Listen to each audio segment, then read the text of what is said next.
Dear students, good morning all of you. आप सभी का एक बार फिर से सर्वोदय पब्लिक स्कूल की ऑनलाइन क्लासेज में स्वागत है। प्यारे बच्चों, अपन पढ़ रहे थे पेस के संबंध में अर्थात शांति के संबंध में, और शांति के संबंध में अपन ने कुछ इनकी प्रारंभिक बातें पढ़ी थी कि शांति व्यवस्था है क्या, किसे कहेंगे, जिसमें अपन ने देखा था कि शांति को युद्ध, दंगा, कत्ल, नरसंहार अथवा सामान्य शारीरिक प्रहार सहित समस्त प्रकार के जो हिंसक संघर्षों के अभाव के रूप में अपन जो परिभाषित करते हैं वो किसको करते हैं, शांति को करते हैं। और इसी क्रम में अपन ने हिंसा के जो एक प्रकार से किस प्रकार से हिंसा होती है उसकी संरचनात्मक हिंसा है और उनके बारे में अपन ने पिछली कक्षाओं में पढ़ा है। आज की कक्षा में अपन पढ़ेंगे शांति और राज्य की सत्ता के संबंध में। सत्ता किसे कहेंगे, सत्ता के संबंध में मैंने आपको पहले भी बताया था, शक्ति और वेदता जब दोनों मिल जाती है तो वो किसका रूप धारण करती है, सत्ता का। यानी कि जो शक्ति और जो वेदता होती है उसके बीच की कड़ी जो जोड़कर जो अपने को प्राप्त होती है वो होती है सत्ता। या अपन कह सकते हैं सत्य और सत्ता के मध्य की जो कड़ी है वो है क्या, वेदता। वेदता वो होती है जिसको सभी लोग क्या करते हो, स्वीकार करते हो। तो राज्य की सत्ता के संबंध में अपन देखेंगे कि प्रत्येक राज्य स्वयं को पूर्णतः स्वतंत्र एवं सर्वोच्च इकाई के रूप में देखता है, क्योंकि प्रत्येक राज्य का ये एक स्वाभाविक ही मानव का गुण है। तो प्रत्येक राज्य में जो प्रशासन चलाने वाले होते हैं उसके संबंध में अगर अपन बात करते हैं तो प्रत्येक राज्य स्वयं को पूर्णतः स्वतंत्र और सर्वोच्च इकाई के रूप में देखना चाहता है। इससे राज्य के अपने हितों को बचाने एवं बढ़ाने की प्रवृत्ति क्या होती है, जन्म लेती है। क्योंकि एक प्रकार से राज्य अपने आप को एक प्रकार से सर्वोच्च स्थापित करने की बात नहीं करेगा तो उनको एक प्रकार से अधिकार प्राप्त होने की जो संभावना है वो कम रहती है, क्योंकि उसमें किसी भी प्रकार की दखलंदाजी हो सकती है।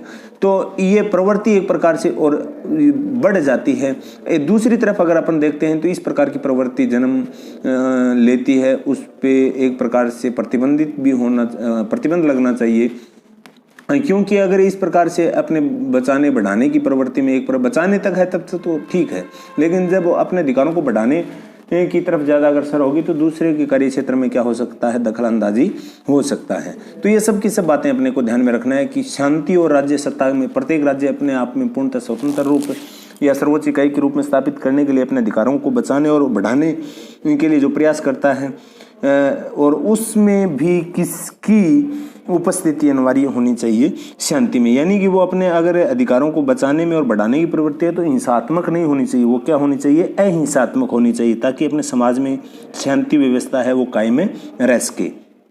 इसी के साथ अगर अपन आगे बात करते हैं तो शांति को सर्वोच्च मूल्य मानने वाले शांतिवादी किसी जो न्यायपूर्ण संघर्ष में भी हिंसा का प्रयोग के विरोध नैतिक रूप में खड़े हो जाते हैं। यानी कि जो शांतिवादी विचारक हैं और हैं वो एक प्रकार से न्यायपूर्ण संघर्ष होता है उसमें भी हिंसा के विरुद्ध रहते हैं, यानी अहिंसात्मक रूप से, या अपन कह सकते हैं नैतिक रूप से वो लोग क्या रहते हैं, मजबूत रूप से खड़े रहते हैं।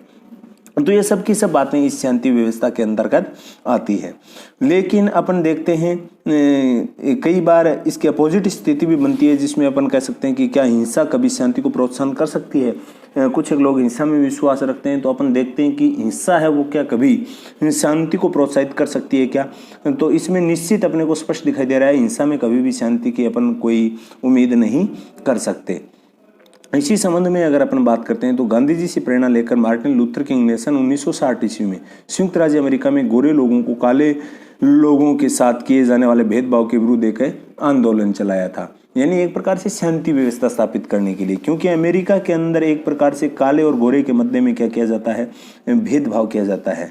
तो उन भेदभाव को समाप्त करने के लिए, उस भेदभाव के विरुद्ध में जो लूथर किंग है उन्होंने 1960 ईस्वी में संयुक्त राज्य America, United state of America है, उसमें गोरे और काले लोगों के साथ जो भेदभाव होता है उसके विरुद्ध में एक बड़ा आंदोलन चलाया था। ये बात भी अपने को क्या रखनी है, ध्यान में रखनी है। और शांति कायम करने के जो विभिन्न तरीके हैं वो भी अपने को पता होने चाहिए कि शांति है वो किन माध्यमों से अपन स्थापित कर सकते हैं। तो शांति स्थापित करने के लिए अगर अपन बात करते हैं तो वर्तमान विश्व में 3 प्रमुख दृष्टिकोण या पद्धति हैं, जिसमें पहला है राष्ट्रों द्वारा एक दूसरे की सत्ता का क्या करना, सम्मान करना। यानी एक दूसरे की जो सत्ता है उसका क्या करे, सम्मान करे, एक दूसरे के कार्य क्षेत्र में किसी भी प्रकार का कोई हस्तक्षेप नहीं करे। तब अपन अच्छे से जानते हैं शांति व्यवस्था स्थापित हो सकती है। अगर अपन किसी के साथ सम्मानपूर्वक व्यवहार नहीं करते हैं और उम्मीद दूसरे से अपने साथ सम्मान व्यवहार की करते हैं तो ऐसा कतई संभव नहीं हो सकता। यानी कि एक दूसरे के राष्ट्रों की जो सत्ता है, संप्रभुता है, उसको अपने को क्या करना चाहिए, सम्मान करना चाहिए। तभी वैश्विक दृष्टि से या विश्व के अंदर शांति व्यवस्था कायम की जा सकती है। इसी के साथ दूसरा पॉइंट अपना आता है, वो आता है राष्ट्र की आपसी जो निर्भरता और सहयोग की भावना होनी चाहिए, क्योंकि कोई राष्ट्र, कोई राज्य अपने आप में पूर्ण नहीं होता है। ये अपन अच्छे से जानते हैं। एक व्यक्ति भी अपने आप में पूर्ण नहीं होता, तो व्यक्तियों से ही तो क्या बनते हैं, अपना समाज और राष्ट्र बनता है। तो कोई समाज या कोई व्यक्ति, कोई राज्य, कोई राष्ट्र कभी अपने आप में पूर्ण नहीं होता। वो एक दूसरे पर क्या रहते हैं, निर्भर रहते हैं। तो आपसी जो निर्भरता है वो, और उसके अंदर किसका होना आवश्यक है, सहयोग की भावना का होना आवश्यक है। अगर आपसी सहयोग की भावना, आपसी भाईचारे की भावना होगी तो वैश्विक दृष्टि से शांति स्थापित की जा सकती है। ये अपन पढ़ रहे हैं, वो पढ़ रहे हैं शांति कायम करने के जो विभिन्न तरीके हैं, कि ऐसे कौन से तरीके हैं जिससे वैश्विक दृष्टि से या अपने समाज के अंदर अपन शांति व्यवस्था स्थापित कर सकते हैं। तो इसके अंदर पहला तो हो गया कि जो राष्ट्र हैं वो एक दूसरे की जो संप्रभुता है उसका और उनका जो सत्ता है उनका क्या करे, सम्मान करे। और दूसरा है राष्ट्रों की आपसी निर्भरता व सहयोग भी बढ़े और समस्त विश्व को ही एक राष्ट्र बना दिया जाना। यानी कि वैश्वीकरण, आपने नाम सुना होगा, ग्लोबलाइजेशन अपन ने पढ़ा भी है। वैश्वीकरण के अंतर्गत संपूर्ण विश्व को एक गांव की तरह बना दिया जाता है, यानी पूरे विश्व को एक सूत्र में पिरो देना। और ये वैश्वीकरण है, उसके माध्यम से भी अपन कह सकते हैं कि एक प्रकार से शांति व्यवस्था है वो स्थापित की जा सकती है। तो समस्त विश्व को एक ही राष्ट्र बना दिया जाना चाहिए, ताकि आपसी भाईचारा है और है वो बढ़े, ताकि विश्व के अंदर शांति व्यवस्था है वो कायम हो सके। ये बात भी अपने को क्या रखनी है, ध्यान में रखनी है। तो अपन से पूछे जा सकते हैं शांति कायम करने के विभिन्न तरीकों का वर्णन कीजिए। तो ये सब के सब अपने को बताने मुख्य रूप से 3 हैं। ये अपने को ध्यान में रखना है कि एक राष्ट्र है वो दूसरे राष्ट्रों की जो सत्ता है उसका सम्मान करे, आपसी भाईचारे के साथ रहे, सहयोग की भावना के साथ रहे और संपूर्ण विश्व को एक सूत्र में पिरोने का काम करे, अर्थात एक राष्ट्र के रूप में एक बना दिया जाए। अगर बात करते हैं आधुनिक विश्व में, तो संयुक्त राष्ट्र संघ शांति स्थापित करने की प्रचलित 3 पद्धतियों के प्रमुख तत्वों को साकार करे सकता है। यह बात भी अपने को क्या रखनी है, ध्यान में रखनी है, क्योंकि आज अंतर्राष्ट्रीय स्तर पर शांति व्यवस्था स्थापित करने के लिए जिस संगठन का निर्माण किया गया था 24 अक्टूबर 1945 को, वो है यूएनओ अर्थात संयुक्त राष्ट्र संघ। तो यूएनओ द्वारा शांति स्थापित करने की जो 3 ये पद्धतियां हैं उनको प्रमुख तत्वों को क्या कर सकता है, इनको साकार कर सकता है, लागू कर सकता है, ताकि विश्व में शांति व्यवस्था बनी रहे। इसी के साथ अगर अपन बात करते हैं कि वर्तमान में शांति व्यवस्था स्थापित करने के संबंध में कौन कौन सी चुनौतियां आ रही हैं, इनके संबंध में अपन देखते हैं।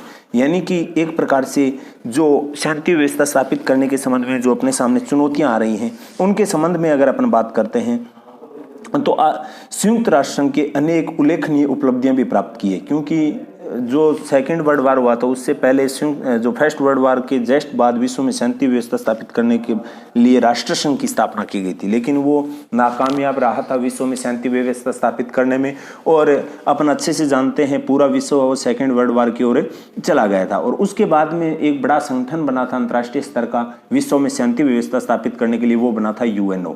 और यूएनओ की स्थापना है वो अपन सब जानते हैं, स्थापना है वो की गई थी 24 अक्टूबर 1945 को। और इसका उद्देश्य क्या था, विश्व में शांति व्यवस्था स्थापित करना। यानी उद्देश्य था विश्व में शांति व्यवस्था कायम करना। और इन्होंने अपने वैश्विक दृष्टि से अगर अपन बात करते हैं तो जब द्वितीय विश्व युद्ध के बाद में 2 गुटों में एक प्रकार से संपूर्ण विश्व बट गया था, अपने कोल्ड वार चला था जिसे शीत युद्ध अपन बोलते हैं, सोवियत संघ और अपने जो संयुक्त राज्य अमेरिका है उनके मध्य में, अर्थात पूंजीपति और साम्यवादियों के बीच में, लेकिन उसको एक प्रकार से शांतिपूर्ण तरीके से हल करने में अहम भूमिका रही। काफ़ी ऐसे देशों के मध्य में विवाद भी बढ़े, लेकिन यूएनओ ने एक प्रकार से अपनी तत्परता दिखाते हुए उसमें जो युद्ध जैसी स्थिति थी उनको किस में बदल दिया था, शांति में बदल दिया था या शांति में कन्वर्ट कर दिया था। तो इस प्रकार से शांति के प्रति खतरों को रोकने और समाप्त करने में कुछ एक मामले ऐसे भी रहे हैं जिसमें यूएनओ भी नाकाम रहा है।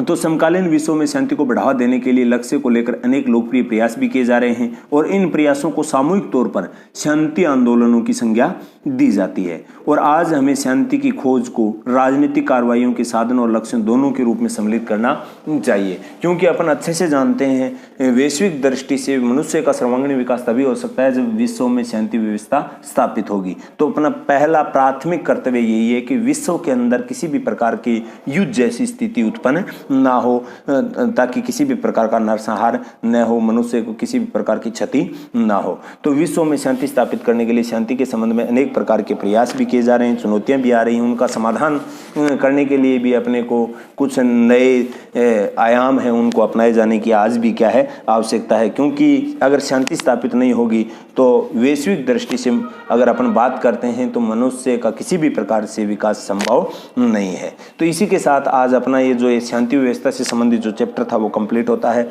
इससे आगे जो बचा है अगला लेसन वो पढ़ेंगे अपन आगे की नेक्स्ट कक्षा में। आज के लिए इतना ही, धन्यवाद।